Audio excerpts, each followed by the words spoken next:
alloh subhanahu va taolo ushbu buyuk Ramazon sharofatidan oilalarimiz, insonlarimizni qalblariga muhabbatni solsin, iliqlikni solsin, oralaridagi adovat, dushmanchilik, kelishmovchilik, noqulayliklarni hammalarini ko'tarsin.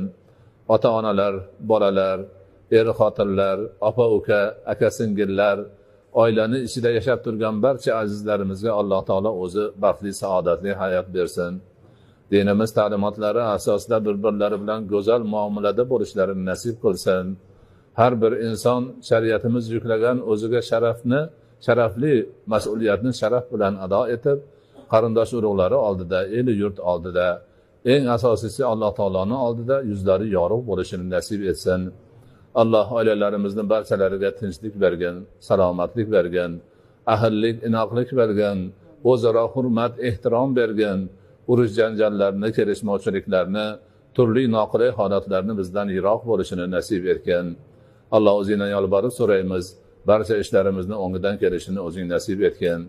Bizga yuborgan diniy ta'limotlarini qunt bilan o'rganib, ularga ixlos bilan amal qilishimizda o'zing yordamchi bo'lgan.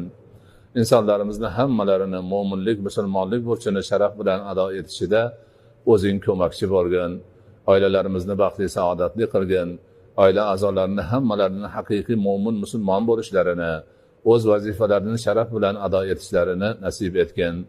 Oilalarimizdagi baxt, saodat, tinchlik, omonlik, ahil, inoqlik jamiyatga ham ko'chib, vatanimiz, elimiz, yurtimiz barcha mo'min musulmonlar ahil inoq bo'lishini, baxtli, saodatli bo'lishini, go'zal muomalada yurishlarini nasib etgan. Va sallallohu ta'ala ala xayri xalqihi Muhammad va ala alihi va ashabihi ajma'in bi rahmatika ya arhamar rahimin.